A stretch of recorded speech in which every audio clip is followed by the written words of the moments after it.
El hacendado Juan José Riera vivía en Crucecita Séptima, departamento Nogoyá, y lo encontraron muerto un frío viernes de julio de 1987. Riera era soltero, no tenía familiares directos y disponía de un patrimonio millonario con cientos de bienes a su nombre. Fue a partir de allí que comenzó una historia de saqueo de su herencia, de apropiamiento de sus bienes y de peleas de poder por los millones de dólares que quedaron para no permitir que los familiares directos accedan a lo que les correspondía. En realidad, si tendría que resumirlo, este sería el caso de 11 primos que tenían derecho a una sucesión millonaria. 9 de esos primos se habían mudado a Buenos Aires, ya eran gente grande, de más de 70 años, y 3 estaban acá en Paraná. Yo represento en la Asociación Riera a 3 de esos primos. Nosotros les decimos nuestras 11 familias, porque cada uno era ya una familia. Yo lo represento en realidad, primero no es que ellos vienen a mí, no me contactan a mí, sino a otra colega que en ese tiempo éramos amigas. Y un día que estábamos tomando mate allá en el casino de Oficial, ella me dice, mira, la señora que trabaja en casa me dice que ella le corresponde una herencia millonaria. Y bueno, yo era una joven abogada, te estoy hablando de 30 años atrás, y le digo, bueno, vamos a verlo, vamos a ver de qué se trata. Y así tenemos esos 3 herederos acá en Paraná. Y comenzamos. Cuando yo comienzo, nos presentamos allá en Nogoyá, porque ya estaba la sucesión, ahí la conozco a la doctora Mutio. Después, esto te estoy hablando del año 92, 93, tuvimos alguna diferencia con esta colega, y estos 3 herederos, que en ese tiempo tenían como 60, 70 años, me revocan el poder a mí. Y yo me aparto de la sucesión. Me duele, porque yo tenía muchas ganas de hacer justicia, porque eran 11 familias que habían sido despojadas de sus derechos.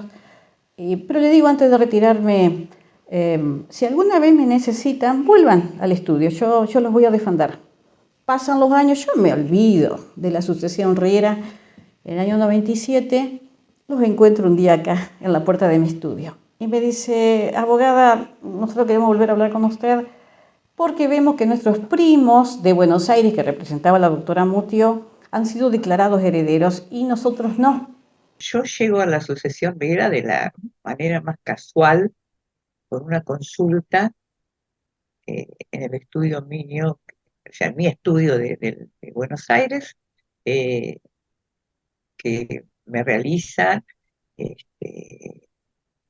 gente vinculada, eran primos de familias de Nogoyá, porque habían sido dejados fuera de la sucesión.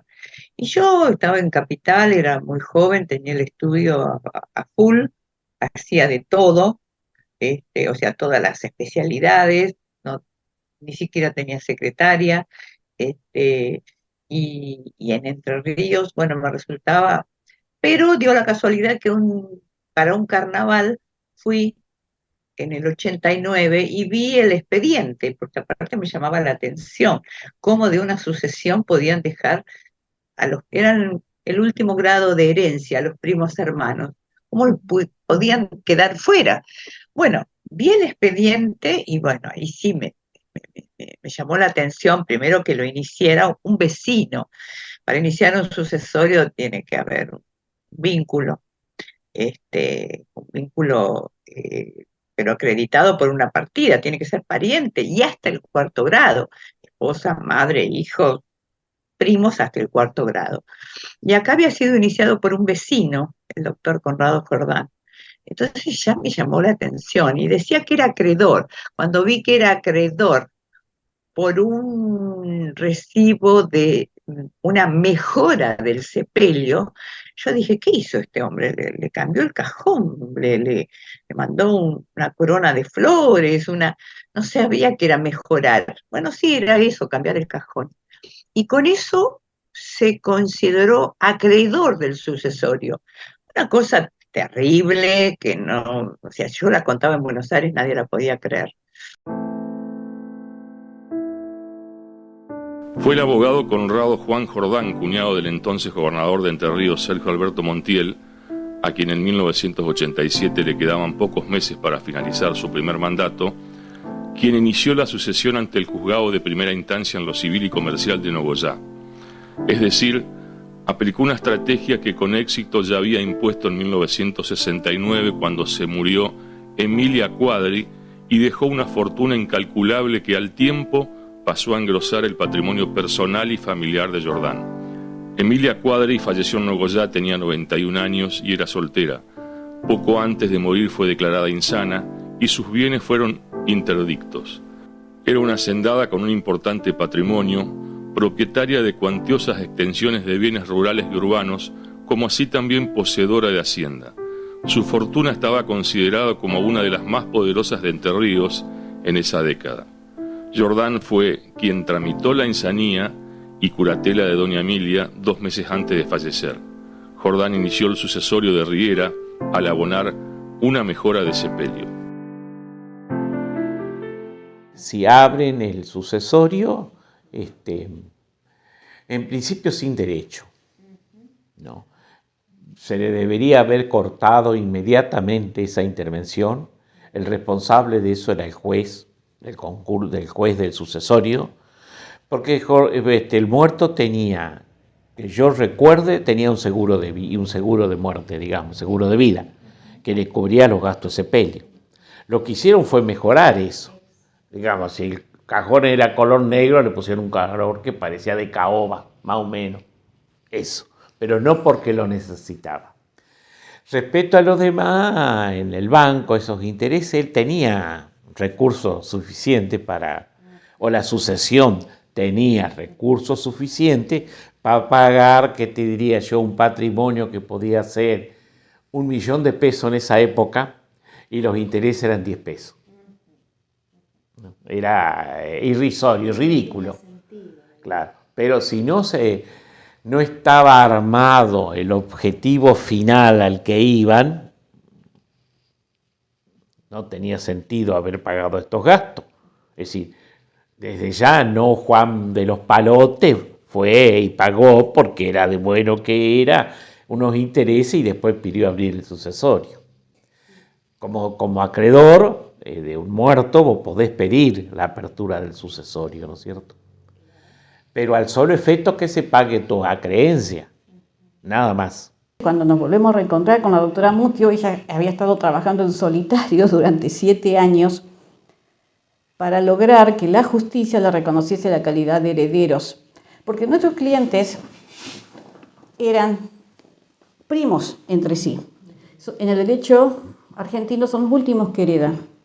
Riera era un estanciero rico que había muerto sin esposa, sin hijos, sin hermanos, sin sobrino. Los últimos que le quedaban eran los primos. Eran estas 11 familias muy pobres. O sea, la única posibilidad en la vida de que ellos recibiesen algo, que pudiesen cambiar aunque sea mínimamente su situación, era esto. Y la justicia se lo estaba negando. Entonces, pero aparte de negárselo, le había dado la herencia que le correspondía incorrectamente al Consejo General de Educación. Y aparte de eso, había abogados en Nogoyá muy ingeniosos para crear deudas. Entonces, le estaban paseando. Cuando nosotros llegamos, la herencia estaba en el bolsillo de los abogados.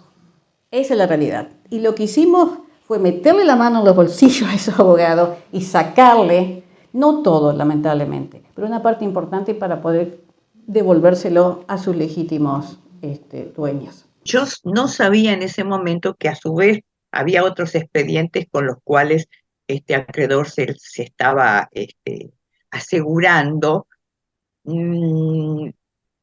morder el patrimonio de la sucesión, o sea, ser acreedor en serio, pero yo eso no lo sabía. Así que, bueno, dije que no lo tomaba, pero yo veía que si uno agregaba las partidas de estos primos se habían presentado, le faltaban agregar las verdaderas partidas, porque habían agregado unas parroquiales, no estaban inscritas en el registro, bueno, había algunas pequeñas dificultades. Por lo tanto, vino un fiscal y, por supuesto, declaró vacante la herencia, o sea, como que no se habían presentado los verdaderos primos. los verdaderos parientes con derecho al sucesorio. En este caso eran dos primos. Y habían quedado fuera. No obstante, la buena voluntad de los abogados que los representaron, en un caso, en otro caso no.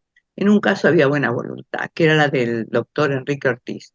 El otro caso, el doctor Walter Martínez, bueno, hizo muy poco. Quedaron fuera y ellos lo olvidaron. Bueno, pasó el tiempo y ellos seguían, digo, la familia de acá de Buenos Aires, los primos de estos primos que estaban allá, seguían insistiendo en que yo lo tomara. Y bueno, se dio el caso, que vi otras cosas que habían pasado acá.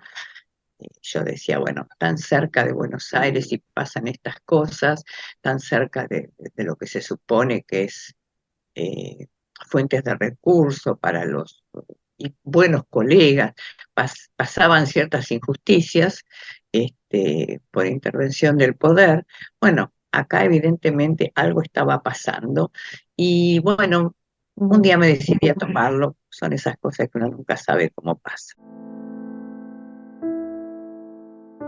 El 1 de septiembre de 1987, poco después de morir el hacendado Riera, Jordán hizo una presentación judicial de 4 carillas donde consignó que había pagado los gastos de traslado y sepelio del fallecido.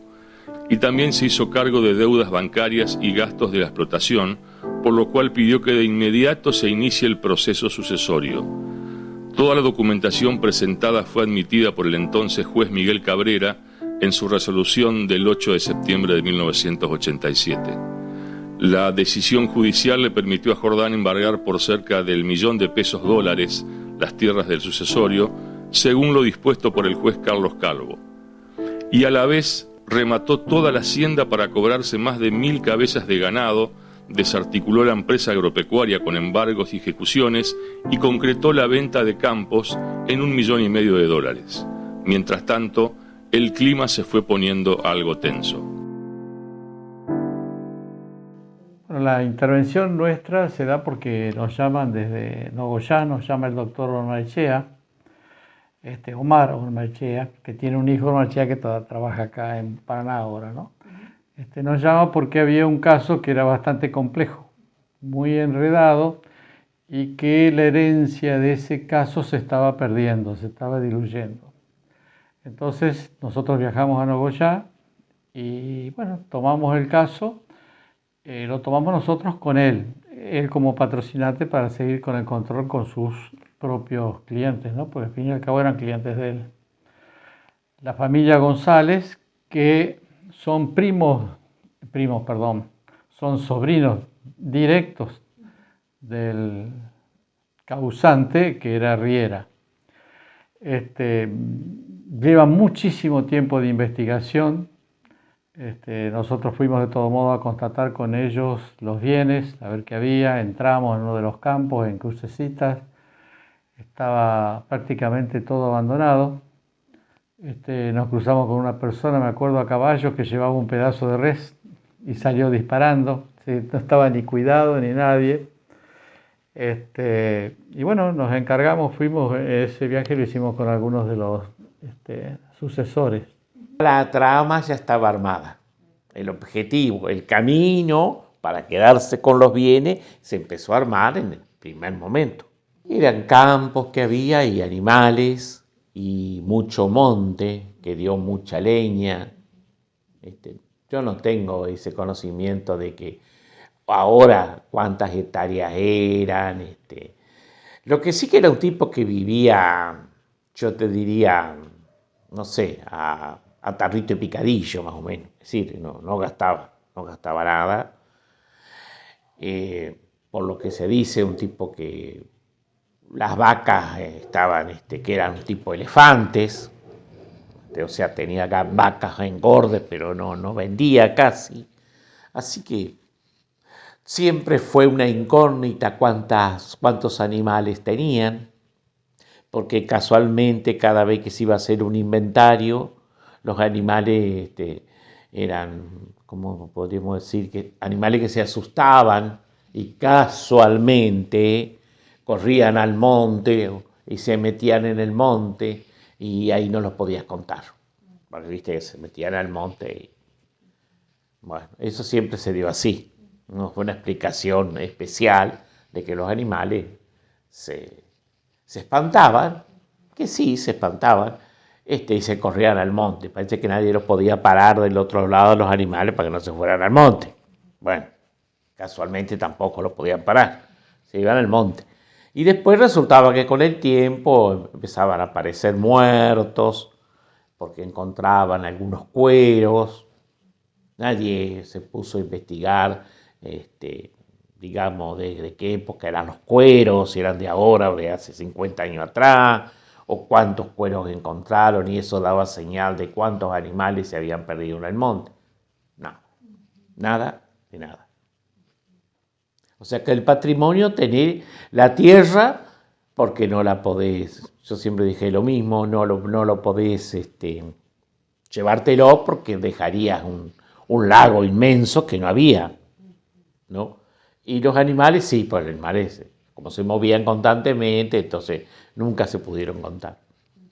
Y los bosques se talaron. Tampoco se contaron cuántos árboles. Ellos eran primos. Vos y tenían derecho por el Código Civil en ese tiempo, ahora es Código Civil y Comercial, pero en ese tiempo, y ahora también, son primos y le corresponde. En realidad el caso era muy sencillo. Pero ¿qué pasa? Nosotros teníamos que armar el árbol genealógico. Entonces vos tenés que ir para atrás con las partidas. Teníamos que llegar hasta los padres de Juan Riera, que era el estanciero rico. Esas partidas ya no eran de registro civil, pues estamos hablando de 1800, eran partidas parroquiales. Entonces, presentamos esas partidas parroquiales, más que yo, la doctora Mutio, porque en ese tiempo me habían sacado a mí mis propios representados, después ellos me llaman otra vez. No le daban valor. El juez o la jueza en ese tiempo de Nogoyá no le reconocía. Decían, a usted le falta acreditar ese vínculo. Y entonces la doctora Mutio apela a eso, va a la Cámara se la rechaza y le llevó desde el año 92, la última vez que yo la vi, hasta 5 años, 6, 7 años, que el Superior Tribunal de Justicia le reconociese la validez a esas partidas parroquiales. Entonces ahí sí son reconocidos como herederos. Pero ¿qué pasa? Durante esos 7 años que le llevó a Mutio acreditarlo, la herencia de Juan Riera, te cuento, la herencia de Juan Riera eran 1.500 hectáreas. Era un casco de estancia hermoso, un Nogoyá, 2.000 cabezas de ganado, bosques, el algarrobo, y bueno, y un montón de bienes que ya se nos escapan a la memoria. Esa herencia, al declararse vacante, porque le negaban la calidad de herederos, la asume el Consejo. Como herencia vacante, la tenía que tomar el Consejo. Entonces, durante esos 7 años, el Consejo, bueno, hubo ahí muchos tejes y manejes, las cabezas de ganado desaparecieron, los bosques de algarrobo se talaron, hicieron daño porque la cortaban con los tocones, quedaban los tocones eran como de medio metro, que te impide después hacer agricultura en eso, porque te quedan todos tocones, esos pedazos, esos troncos así, troncos, y encima los rebrotes, que no se ven para nada, no se ven como madera. Y aparte, durante esos 7 años aparece, acá es una figura central, que es un abogado nogoyá, el abogado que en vida había sido de Juan Riera. Pero ya había cualquier cantidad de rumores que yo venía, que representaba herederos, y ya había muchas presiones. Antes de comenzar a recibir las llamadas telefónicas a mi estudio, ese día yo bajé, dejé el escrito y llovía muchísimo. Después, cuando llegué a Buenos Aires, llovió durante todo el camino. Cuando se secó el pavimento y rodé, estallaron los neumáticos y habían sido, corroboré, habían sido insuflados con un matafuego. Tenían el contenido del matafuego en ambas. Una tenía 80, era Fiat 147, es solo recordarlo. Iba con mi hijito de 10 años que estaba durmiendo, y como en un 147 yo lo recostaba en el asiento, y entonces, bueno, siguió durmiendo, Y cuando llegamos a Nogoyá, yo quería dejar el escrito, así que lo desperté. Este, es muy alto y era muy largo para sus 10 años, así que lo bajé volando. Y no quería quedarse. Y yo te espero, mamá, así que problema había. No le podía decir lo que estaba pasando.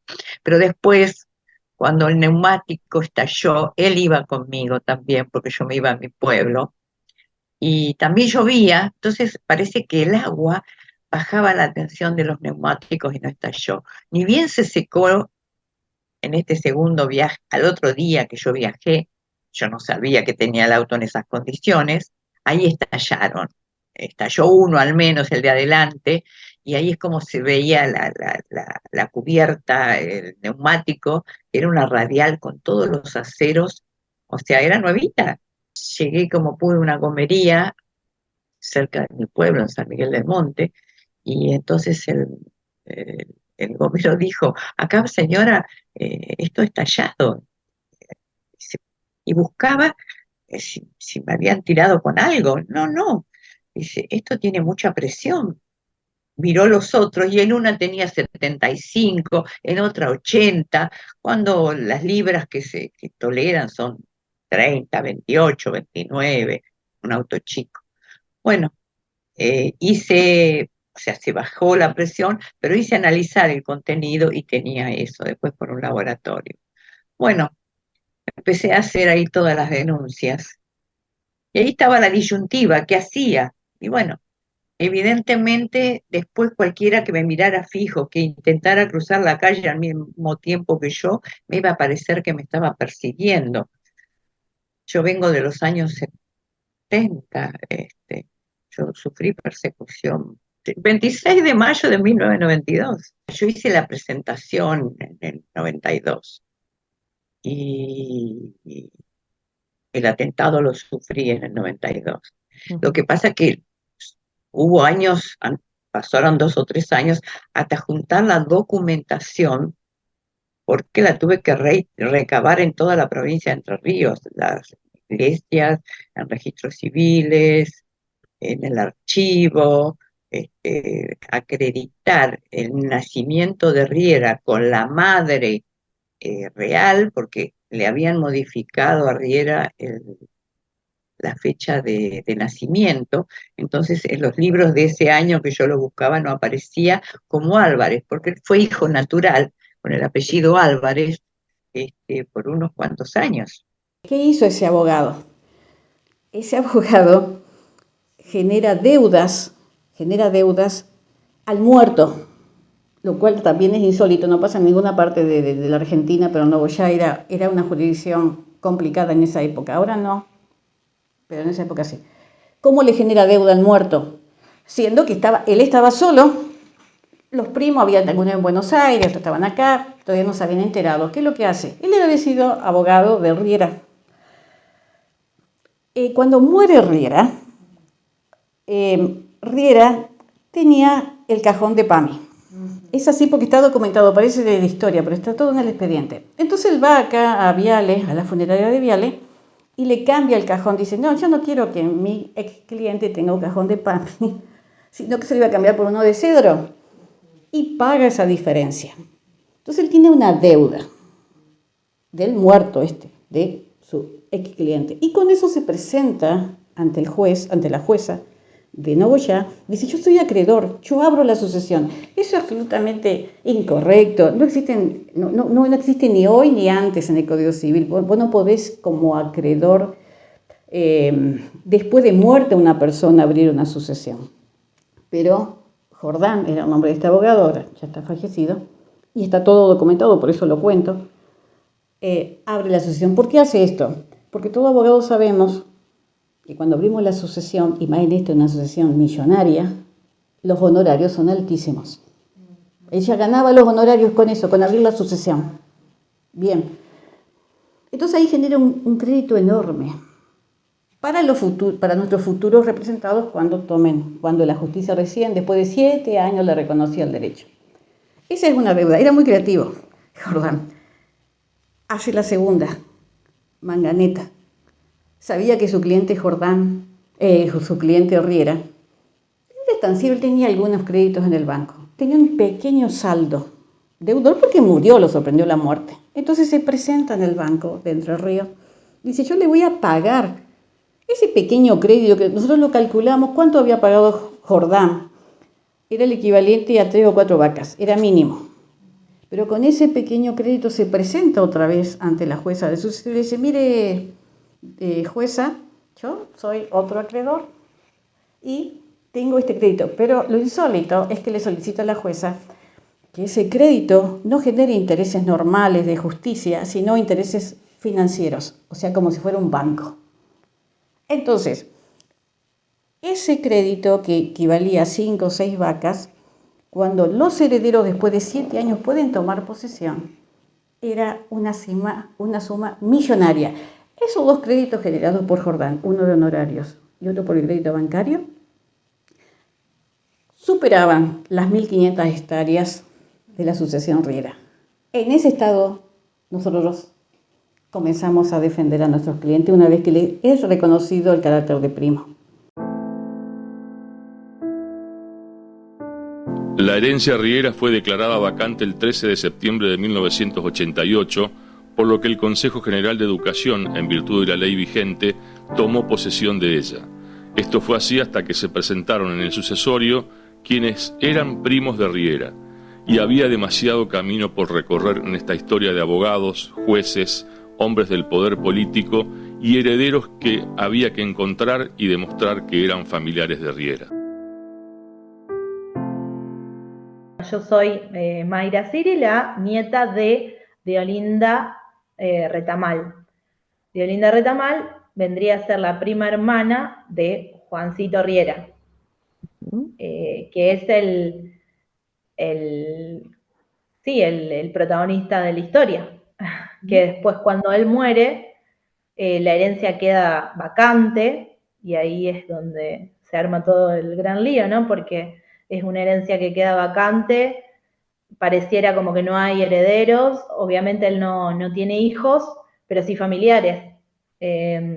Entonces, están todos sus primos, y ahí es donde entra mi abuela, de Olinda Retamal, en esa trama. Mi abuela era hija de Anacleta, y Anacleta a su vez era hermana de Eustaquia, la madre de Juancito.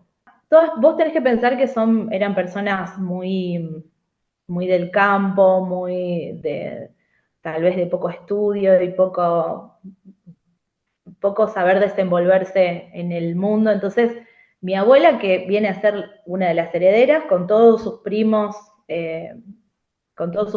a Saavedra y Retamal, que eran un montón, ellos son los protagonistas de la historia, ¿no? Pero como mi abuela no se iba a poder ocupar, ni iba a saber cómo, ahí es donde les da como el poder a mi papá y a sus hermanos para que se ocupen de las llamadas con la doctora Mutio, con la abogada, con esas idas a Entre Ríos y todas esas cosas, las hacía mi papá y su hermano.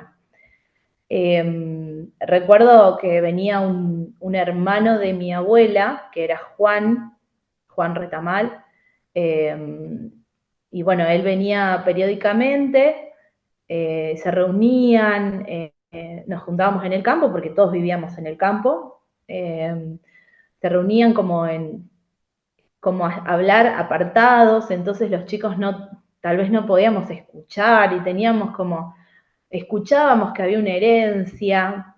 Esa palabra me la recuerdo porque por ahí en Navidad se bromeaba con eso de que, ay, ojalá que este año se dé la herencia, y nosotros pensábamos de qué hablarían, no entendíamos nada, pero sí sabíamos que algo pasaba cuando aparecía ese tío Juan.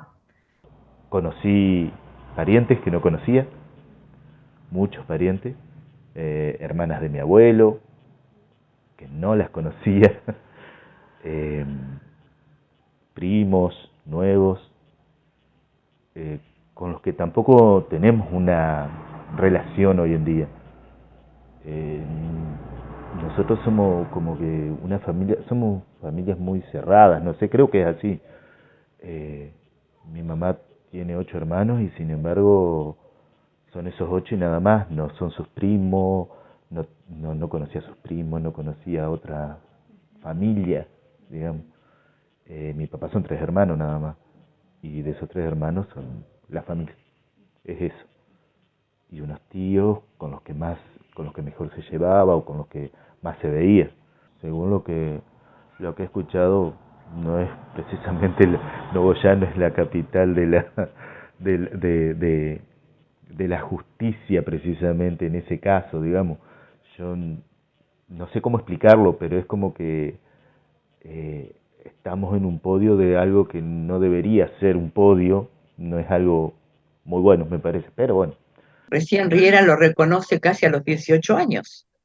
Entonces, siempre se buscaba la partida, parecía esa partida de los 18 años en la cual estaba reconocido por el padre, pero la partida original, donde nació como Álvarez, hijo de su madre solamente, estaba la abuela, que la abuela común es la rama que yo tengo que probar para acreditar el vínculo de los primos.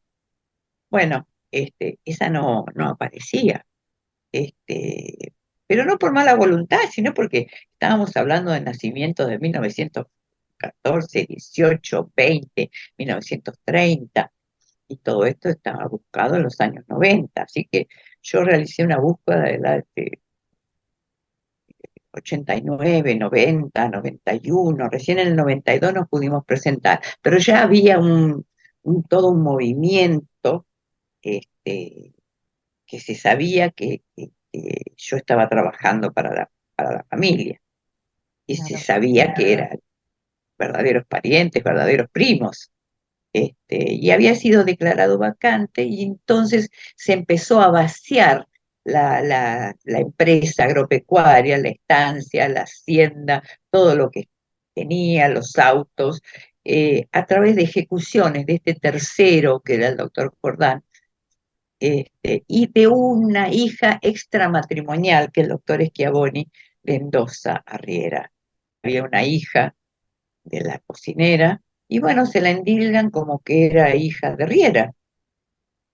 Nada que ver. Sin ADN, recién el ADN era bastante nuevo, pero bueno, sin nada, solamente con testimonios. Nunca me voy a olvidar uno.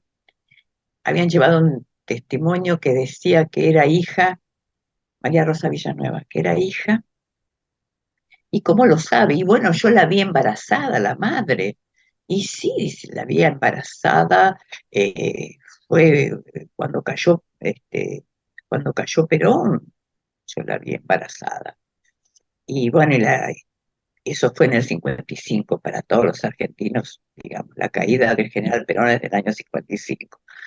Y el nacimiento del acreditado de esta presunta heredera, nacimiento natural, era del 57, o sea que 2 años de embarazo, o sea, eran gruesos los errores, pero la jueza de Nogoyá la declaró como hija. Bueno, el juez Cabrera llevó adelante, como juez de Nogoyá, llevó adelante esa filiación extramatrimonial patrocinada por el doctor Schiavoni. Tuve que intervenir con una medida cautelar, eh, que le interpuse, que no correspondía, pero de alguna forma yo tenía que decir que estábamos tramitando el sucesorio, que era más lento, que habíamos agregado las partidas y que esta hija no era la hija. Busqué testimonios, recorrimos el campo, nunca nadie lo tenía ni siquiera eh, como si fuese bueno, muchos hijos naturales eran hijos y sin partidas y todo, pero todo el barrio lo sabía. Acá el barrio nadie había escuchado ni una palabra porque le daba trato con confianza, le manejaba el auto a esta chica, pero nunca tuvo trato de hija, nunca le dijo papá, él nunca la reconoció como hija. Pero bueno, le pusieron todos los sellos y la declararon hija. Y cuando se apeló, el juez Cabrera pasó a la Cámara y lo ratificó. Ahí el Consejo General de Educación, que hasta ese momento había permitido, por un lado, el avance de todos los juicios de Jordán contra el sucesorio, se ve obligado a apelar en nombre del Estado esta afiliación que iba a dejar al Estado sin herencia vacante. Y ahí interpusimos la medida cautelar en todos lados. Y hubo una jueza, que ahora no recuerdo, voy a ser ingrata, que votó en contra. Y gracias a ese voto en contra que ella tuvo, de esa sentencia de segunda instancia que la declaraba a la Villanueva como hija, se abrió un recurso extraordinario y el superior denegó la afiliación. Porque la asociación Riera es, digamos, como el tronco. Pero al lado de la asociación Riera se generaron mínimamente unos 50 juicios, incidentes. Por ejemplo, un abogado de Victoria le pidió la quiebra también. O sea, esa mejora de ese recibito que tenía Jordán los desglosa del expediente, se los da. Cosa que vos decís, hasta a nosotros nos cuesta creer cómo se lo emitió, se lo da a un abogado de Victoria y se pide la quiebra, tenemos que salir corriendo, evitar la quiebra. Había otra señora, Natal Rosso, que decía que era la hija de Riera, y eso era todo, teníamos que defenderlo. Yo te estoy hablando, si vos vieras y juntaras todos los expedientes de esta asociación, de acá no me alcanza el estudio porque eran, por ejemplo, la falsa afiliación de Riera, pero era monstruoso los expedientes que se hacían. Otro que decía que era hermana.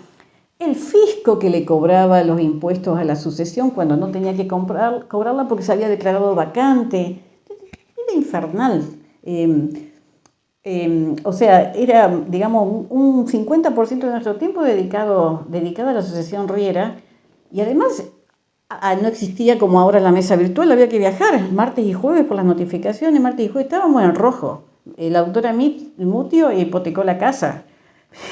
Hipotecó la casa para bancarse, porque ¿de dónde sacábamos plata? Cuando en el 2007, después de 7 años de estar litigando, la doctora Motio logra que lo declaren herederos, dice la sentencia, bueno, son herederos, entonces ¿qué significa eso? Tenemos que entrar en posesión de la herencia. ¿Qué es lo que quedaba en ese tiempo? Quedaban las 1.500 hectáreas, con todas esas deudas que te describí, pero quedaban las hectáreas. Pero ¿qué sucede? Como esas hectáreas eran tierras de nadie, eran monte, estoy hablando de 20 años atrás, entrar ahí te perdías. Éramos 2 abogadas que entrábamos, era realmente, era bravo. Además por unos caminos, yo tenía en ese tiempo un Orion que es bajito, era bajito. Íbamos, nos enterrábamos en el barro 2x3, porque esto no solamente fue un juicio de tarea intelectual, sino de estar ahí, de hacer acto de presencia. No podíamos tanto depender de Adriana Nogoyá, de hacer un juicio. Íbamos y habíamos contratado, me acuerdo en ese tiempo, a un policía que nos acompañaba y más o menos hablábamos a la gente para ver si liberaban la zona, y más o menos así lo íbamos arreglando. Pero se nos paseaban con la escopeta acá, si esa era tierra de nadie. No, infinidad de siestas nos hemos pasado allá buscando datos, hasta que logramos de a poco ir sacando a todos los intrusos y se pudo más o menos arrendar un poco esas tierras. El Consejo General de Educación lo protestó porque ante la falta de herederos quedaba la provincia dueña. Así que también nosotros nos adherimos a esas objeciones que hacía el Consejo de Educación. Ellos, para probar, por ejemplo, el nexo de hija de uno de la cadena que tenían en la sucesión, presentaban una fotocopia de una partida de nacimiento del año 1900 con anotaciones marginales hechas a mano que después agregaban y se terminaban casi sin lugar con otro tipo de letras siendo la misma. Por ejemplo, cosas absurdas, ¿no? Burdas. Esto está en ese expediente y es interesante porque además que nuestros herederos desplazaban a ellos porque eran más cercanos, también el otro intento era, no eran tales herederos. Nosotros lo protestamos a eso, yo no sé qué quedó de esa parte.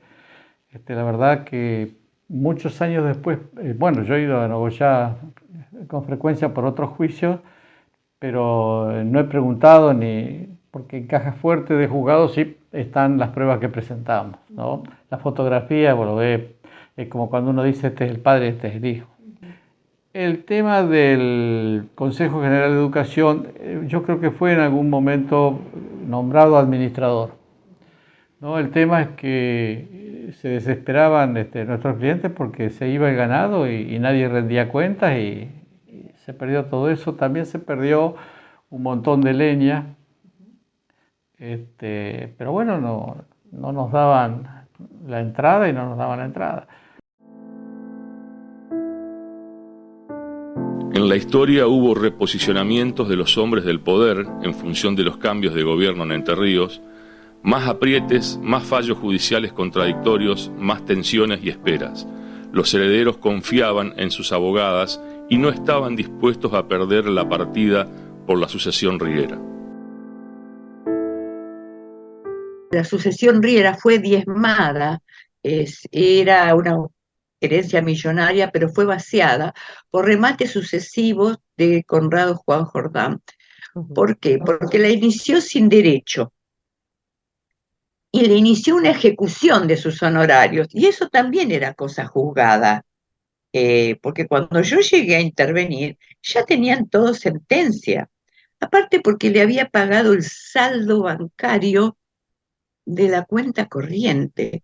El saldo de Riera, el saldo se originaba, en esa época se mandaban los saldos por correo, entonces generaba un pequeño gasto de la estampilla por mes. Se sumaron esos gastos y fue Jordán, porque era abogado del Banco de Entre Ríos, los pagó y con ese pago inició un juicio ejecutivo. La jueza Valdés, ahora me acordé, Valdés de Quino II, le da sentencia favorable a esa ejecución de juicio ejecutivo, y le da los intereses como si fuera una entidad financiera, el interés diario que cobran los bancos por los saldos en descubierto de las cuentas corrientes. Pero eso lo cobra un banco, una entidad financiera, no un particular. Pero ella lo falló así. Entonces, cada día, esta deuda aumentaba en forma millonaria, millonaria, millonaria. O sea, había gastado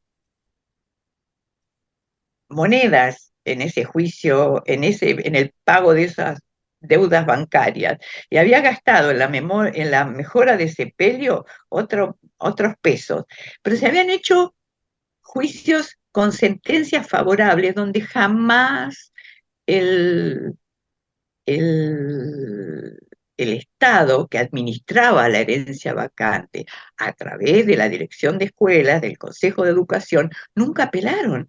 Siempre le consentían todo. Nosotros hicimos ya cuando se recibe la herencia, la reciben nuestros herederos y encontramos todas estas deudas que había hecho Jordán, hicimos una marcha en Nogoyá, que acá justo en la tapa del libro está la foto donde está Mirta, estoy yo. Llevamos a nuestros herederos, carteles y alguna gente del pueblo que nos acompañó, pero había mucho miedo. Bueno, y ahí hablamos, expusimos. Tuvimos un apoyo del periodismo de Nogoyá. Acá también, de ENS, nos acompañó mucho. Cerruel también. Pudimos hablar. No sé si la gente tomó conciencia, pero en Nogoyá este caso en Nogoyá sí era conocido. Sí era conocido. Por la forma en que se movía este abogado. Pero este abogado no se podía mover solo si no tenía entre comillas, no sé cómo decirle, la ayuda, la colaboración de la justicia. En el Paso de la Laguna, uno de los lugares más caros de Entre Ríos, carísimo Paso de la Laguna, ahí tenían 300 hectáreas que terminaban en el río con puerto. El puerto que podés bajar ganado nada más, ¿no? Tu propio puertecito. Y después en Crucecitas tenían como 700 hectáreas. Y había más campo, pero no me acuerdo de memoria ahora. Y sí que en Crucecitas había ganado, La última vez que habían contado ya 300 que seguían en baja, porque había monte también en Crucecitas, que es donde fuimos. A Paso de la Laguna no fuimos, porque bueno, ya estaba todo bien delimitado, no hacía falta ir, porque también estaba una medida desesperada que podrían haber intentado de tomar posesión, porque realmente eran los sucesores, ¿no? Pero no quisieron tomar posesión si no había nadie, estaba abandonado, todo el mundo le sacaba las cosas. A nosotros nos llaman de Nogoyá cuando empezaba a haber amenazas bastante duras. Esto te hablo de los años 94, 95, como te dije, ¿no? Así que gobierno de Busti, gobierno de Busti. Y bueno, sí, por supuesto aceptamos, habría habido unos tiroteos, unas cosas así, la gente no quería meterse y preferían traer abogados de afuera, porque en pueblo chico es infierno grande, supongo. Y bueno, fuimos para allá. Y el abogado pidió un apoyo de afuera para que pudiéramos trabajar más tranquilos, sin ninguna presión ni nada. Presión, porque por lo que me comentabas vos del abogado Jordán, nunca hablamos con él, y él es el cuñado de Montiel, nosotros estábamos con Montiel. Sin embargo, jamás hablamos con él para no mezclar las cosas, y porque además no era un hombre que hablara con casi nadie, ¿no? Pero sí, él tenía alguna pretensión sobre la herencia, porque había apagado el entierro de Riera. Jordán, eh, eh, como un río, inició la demanda, nadie contestó, en una se allanan directamente en representación del Estado, una cosa insólita, y bueno, y hubo sentencia favorable, entonces evidentemente no teníamos oportunidad de defendernos, no teníamos la posibilidad de decir que éramos herederos, mis clientes, decir yo en su nombre, que eran los verdaderos herederos, y no podíamos defendernos. Y cuando llegamos, esto ya estaba consumado, y ya se estaban rematando más de 3.500 cabezas, pero no podía embargar los campos,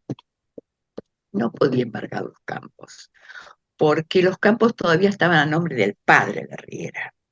Entonces, para embargarlos en la sucesión del hijo, al menos tiene que terminar la sucesión del padre.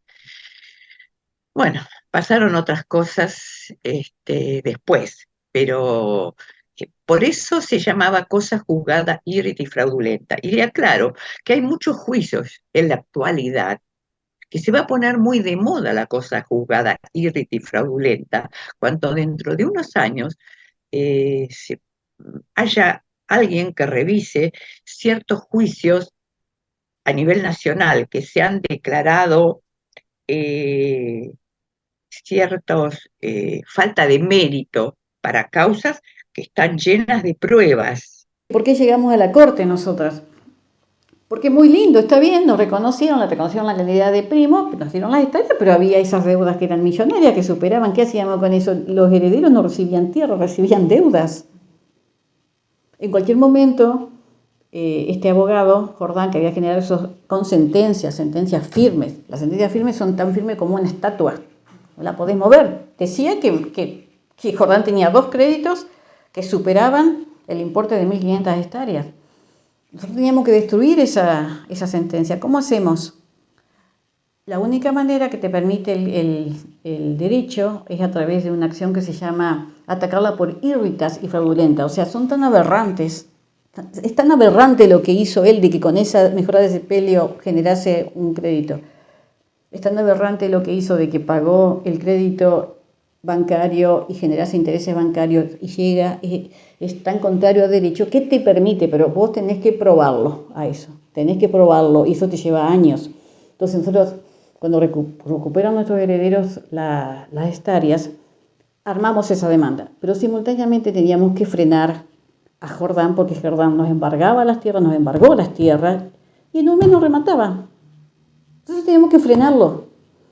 ¿Cómo lo hacemos? Con medidas cautelares de no innovar.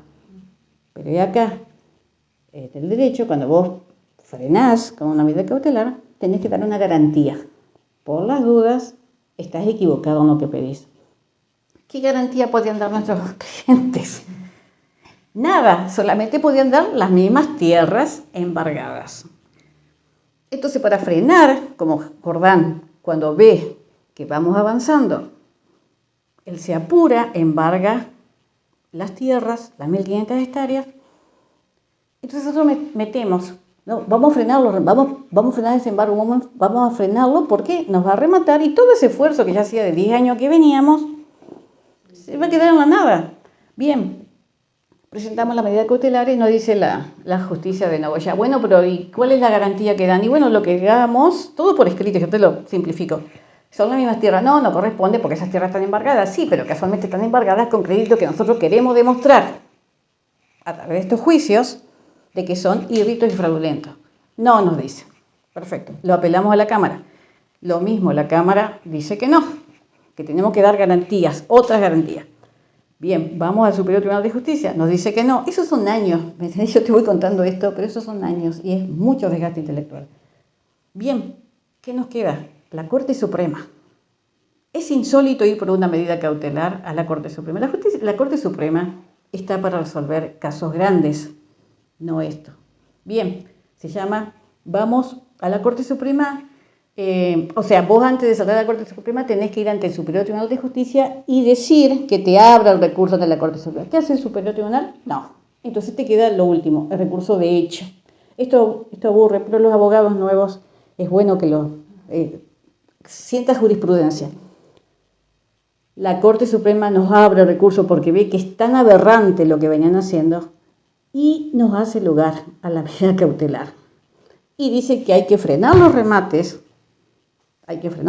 hasta tanto nosotros podamos hacer esas demandas para llegar a acreditar que esos créditos eran fraudulentos. Eso fue en el año 2005, mirá de lo que te estoy hablando. La justicia le terminó dando la razón a las combativas abogadas y a sus defendidos, los verdaderos herederos de la Asociación Riera. Pero en el medio de esta historia se desvió demasiado dinero y nunca se pudo castigar a sus responsables y sus cómplices, como en tantos otros casos de herencias robadas en esta zona de Entre Ríos. En el año 2005, cuando logramos eso, ahí le doblamos la muñeca a Jordán. Ahí él se da cuenta que puede llegar a perder todo si nosotros seguíamos. Entonces, ¿qué es lo que hace? Lo sentamos a la mesa de negociación junto con el otro abogado Salis y ahí empezamos las negociaciones. Y hay algo importante. Los abogados, nosotros teníamos muchas ganas de hacer justicia. Queríamos el 100%, queríamos recuperar todo, pero nuestros clientes se estaban muriendo. Y hay un momento en que el abogado tiene que decir, bueno, vamos a hacer justicia, pero no puedo decirle a mis clientes, necesito 10 años más para llegar a destruir esa sentencia. Entonces nos sentamos en una mesa y negociamos. Lamentablemente hubo que pagarle una parte a Jordán para llegar a cerrar el círculo. Hubo que pagarle a Jordán y a unos cuantos otros abogados que se habían prendido. Pero recuperamos una parte importante, se pudieron vender las hectáreas y cada uno de ellos recibieron un importe, después de más de 20 años de juicio. Creo que esto para los profesionales jóvenes, los abogados jóvenes, tienen que tomarlo. O sea, no importa lo que el poder diga, el dinero va y viene, pero la justicia tiene que ser esta. Y lo que está bien, aquí y ahora y para siempre. Y lo que está mal siempre. Y lo que es corrupción, hay que erradicarla. Y ese es mi gran mensaje. Claro. Fueron 20 años de mi vida. Es mi vida atravesada por porque no fue un juicio solo, fueron 70 juicios. La doctora Liliana Cabrera Bustos de Paraná también dio 10 años de su vida porque trabajábamos todos los días de las 7 de la mañana a las 11 de la noche. Y también sin tener sábados y domingos y sin tener ferias de invierno y algunos días de verano. Durante 10 años ella los entregó. Yo me tomé casi 17 o 20, pero ella se tomó 10. Y una persona joven es muy importante.